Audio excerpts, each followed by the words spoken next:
Hello my students, हम लोग आज स्टडी करेंगे in the module of power electronic drive induction heating. Induction heating जो टॉपिक है हम लोग यूटिलाइजेशन ऑफ इलेक्ट्रिकल पावर में भी स्टडी कर चुके हैं, बट अब हम लोग पावर इलेक्ट्रॉनिक सब्जेक्ट में इंडक्शन हीटिंग स्टडी करने वाले हैं। यानी कि हीटिंग करने का जो प्रोसेस है वो अब इलेक्ट्रॉनिक डिवाइस के थ्रू होने वाला है। Induction heating that is very much superior to the electrical resistance heating। यानी कि कोई भी मटेरियल को हीट करने के लिए हम लोग जिस प्रोसेस का इस्तेमाल कर रहे हैं इंडक्शन प्रोसेस का, that is called induction heating.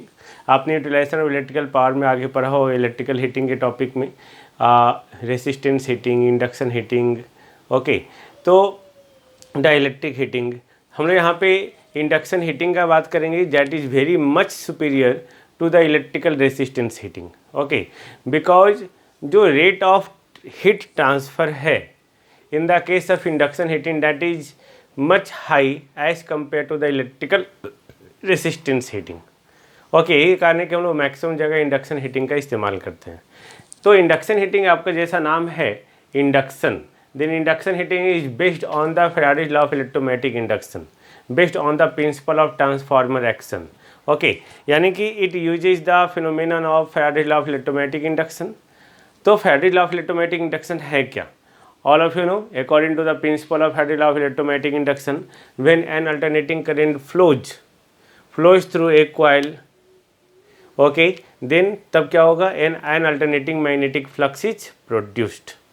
तो अल्टरनेटिंग मैग्नेटिक फ्लक्स प्रोड्यूस हो गया। अगर हम लोग उसके नियर अबाउट नेबर में अगर दूसरा कॉइल रखते हैं या मेटालिक शीट रखते हैं तो उसमें क्या होगा, उस कॉइल में जो अल्टरनेटिंग फ्लक्स है, यहीं पे Faraday's law of electromagnetic induction कहता है when there is rate of change in magnetic flux linkage with respect to time, then there will be induced EMF in that object. तो अगर आप कॉइल समीप में रखेंगे तो कॉइल में एक ईएमएफ इंड्यूस होगा। अगर आप जो है एक मेटालिक शीट रखेंगे तो उसमें ईएमएफ इंड्यूस होगा। ओके, और यही ईएमएफ इंड्यूस जो है आपका आगे जाके हीटिंग इफेक्ट का कॉज बनता है।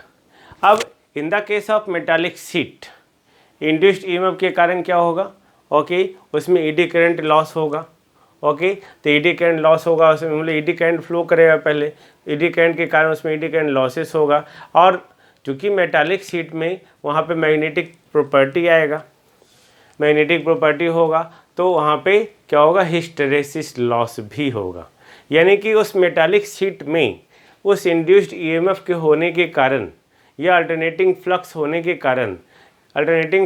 कारण हिस्टेरेसिस लॉस होगा और ईएमएफ इंड्यूस होने के कारण ईडी करंट लॉस होगा। And this losses are converted into its equivalent heat energy to hit the object. यही जो है आपका लॉसेस है, वही लॉसेस आपका कन्वर्ट क्या हो जा रहा है, हीट एनर्जी में, just to hit the object, है ना। तो अगर हम लोग इंडक्शन फर्नेस का बात करते हैं तो इंडक्शन फर्नेस में हम लोग क्या करते हैं, मटेरियल को हीट करते हैं। मटेरियल को हीट करते हैं by using the hysteresis and ED current loss. तो हिस्टेरेसिस और ईडी करंट लॉस का यूज़ करके जो है मटेरियल को हीट करते हैं। अब यहाँ पे जो लॉसेस है which are fed from motor generator sheet, okay, या मरकरी आर्क रेक्टिफायर या power electronic device. But power electronic device यानी कि कन्वर्टर के यूज़ करने से पहले, थायरिस्टर की इन्वेंशन होने से पहले हम लोग अल्टरनेटिंग फ्लक्स प्रोड्यूस करते थे वो हम लोग मोटर जनरेटर सेट के द्वारा या मरकरी आर्क रेक्टिफायर के द्वारा करते थे, है ना। बट अब हम लोग जो है पावर इलेक्ट्रॉनिक डिवाइस यूज़ होने के कारण, थायरिस्टर का इन्वेंशन होने के कारण वहाँ पे अब हम लोग कन्वर्टर का यूटिलाइज करने लगे। तो converters that they are very utilized, they are utilized with the use of thyristors। यानी कि थायरिस्टर के इन्वेंशन जो है पूरी इलेक्ट्रिकल इंजीनियरिंग में धमाकेदार हो, बहुत सारे इंस्ट्रूमेंट को कन्वर्ट कर दिया ये अपने डिवाइस के द्वारा, है ना। Then converters are utilised with the use of thyristors and for this हम लोग यहाँ पे एक ब्लॉक डायग्राम यूज़ कर रहे हैं। उसी ब्लॉक डायग्राम के द्वारा जो है हम लोग यहाँ पे बात करेंगे कैसे इंडक्शन फर्नेस में जो है किसी भी चीज़ को हीट किया जाता है, जो इंडक्शन हीटिंग का प्रोसेस है। तो हम लोग सबसे पहले ब्लॉक डायग्राम बनाते हैं, जस्ट सी, है ना। Now this is the block diagram of induction heating. जिसमें आप देख रहे हैं जो एसी सप्लाई है 50 हर्ट्ज फ्रीक्वेंसी, उसको हम लोग हाई फ्रीक्वेंसी एसी में कन्वर्ट करने के लिए, यानी कि जो इंडक्शन फर्नेस में हम लोग को ज़रूरत है हाई फ्रीक्वेंसी एसी का, ओके, उसमें कन्वर्ट करने के लिए हम लोग यहाँ पे इलेक्ट्रॉनिक डिवाइस का यूटिलाइज़ कर रहे हैं। ओके, तो यहाँ पे जो कंप्लीट सिस्टम है इंडक्शन हीटिंग का, ओके, इंडक्शन हीटिंग कंट्रोल का, that consist of first AC to DC converter, second filter and third one is inverter. Okay, तो यहाँ पे हम लोग 3 चीज़ का इस्तेमाल कर रहे हैं। तो यहाँ पे जो एसी टू डीसी कन्वर्टर है, that is use to convert the 50 hertz AC into its equivalent DC, है ना। तो डीसी में तो ये बदल हो गया, बट फिल्टर का फिर रिक्वायरमेंट क्या है, तो फिल्टर का हम लोग यहाँ पे इसलिए यूज़ कर रहे हैं just to improve the wave shape. Okay, आप जानते हैं कि वहाँ पे क्या होता है, रिपल आ जाता है, यानी कि एसी कंपोनेंट कुछ ना कुछ प्रेजेंट्स होता है डीसी में, उसी कारण से हम लोग फिल्टर करके फिर से एसी कंपोनेंट को एलिमिनेट करने का कोशिश करते हैं और वेव शेप को इम्प्रूव करते हैं। तो वहाँ पे डीसी आ जाता है, फिल्टर के रिक्वायरमेंट डीसी आ गया। अब हम लोग उसके बाद क्या करते हैं, एक इन्वर्टर को फिल्टर के सक्सेशन में यूज़ करते हैं। तो यहाँ पे जो इन्वर्टर यूज हो रहा है फिल्टर के सक्सेशन में, that is use to give the high frequency AC input, high frequency AC input that is used in the induction furnace. That is very important. High frequency हम लोग क्यों करते हैं, सो डैट कि जिस object को, है ना, जिस चीज़ को हिट करना है वहाँ पे करंट जो है फुल्ली कन्फाइंड हो सके, कंसंट्रेट हो सके। तो यहाँ पे एक्चुअली जो इन्वर्टर हम लोग यूज़ कर रहे हैं, है ना, इन्वर्टर का कन्फिग्रेशन क्या होगा, कैसा हम लोग इन्वर्टर यूज़ करेंगे, आप इन्वर्टर पढ़ चुके हैं। ओके, तो कैसा इन्वर्टर हम लोग यूज़ करेंगे इन the induction heating. First one, voltage source series resonant inverter, या हम लोग इसको बोल सकते हैं वोल्टेज सोर्स सीरीज इन्वर्टर। आप ये इन्वर्टर इस्तेमाल कर सकते हैं, या current source parallel inverter. Okay, current source parallel inverter या वोल्टेज सोर्स सीरीज इन्वर्टर का इस्तेमाल हम लोग इंडक्शन हीटिंग में करेंगे। ओके, नाउ अब यहाँ पे कौन सा फ्रीक्वेंसी यूज़ करना है in the induction heating. Okay, यानी कि फ्रीक्वेंसी का सिलेक्शन कौन करेगा कि 50 हर्ज होगा या हाई फ्रीक्वेंसी में कितना फ्रीक्वेंसी होना चाहिए। तो वो जो फ्रीक्वेंसी का सिलेक्शन है, ओके, जिस पे इंडक्शन फर्नेस जो है डिपेंड करता है, या जिस पे इंडक्शन फर्नेस ऑपरेट होता है जिस फ्रीक्वेंसी पे, उस फ्रीक्वेंसी का सिलेक्शन जो हम लोग करते हैं on the basis of work piece करते हैं, या on the basis of requirement करते हैं। ओके, रिक्वायरमेंट क्या है उसी के अकॉर्डिंग हम लोग क्या करते हैं, फ्रीक्वेंसी का सिलेक्शन करते हैं इंडक्शन हीटिंग में। सपोज करो कि हम लोग को मेल्ट करना है for the large work piece को, तो अगर लार्ज वर्क पीस को मेल्ट करना है तो उस कंडीशन में हम लोग के लिए 50 हर्ट्ज फ्रीक्वेंसी जो है वो सफिशिएंट है मेल्ट करना है, तो उस हीटिंग का यूज़ करने के लिए।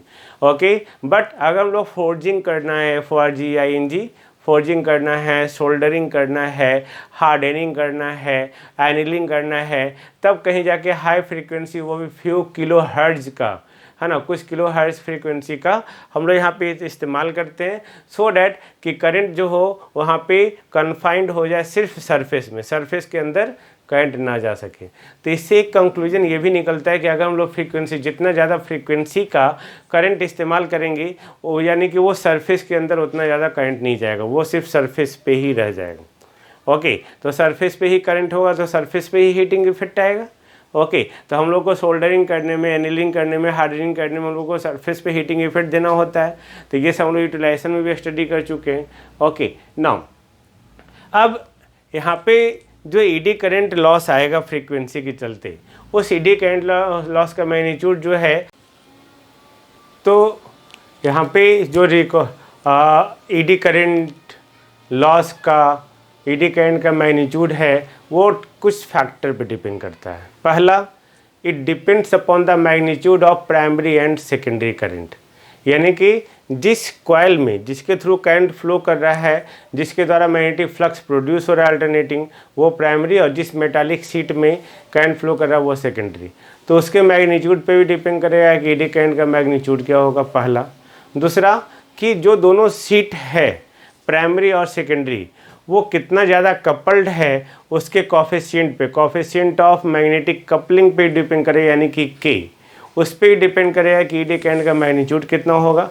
तीसरा, डेप्थ ऑफ पेनिट्रेशन, यानी कि जो सरफेस है, सपोज ये सरफेस है तो इसके अंदर कितना ज़्यादा पेनिट्रेट हो रहा है, कितना ज़्यादा अंदर जो है करंट फ्लो कर रहा है, उस पर भी डिपेंड करेगा हमारा ईडी करंट का मैग्नीट्यूड। चौथा, कि जो मैग्नीट्यूड होता है ईडी करंट का, magnitude of eddy current is maximum at the surface of work piece, है ना।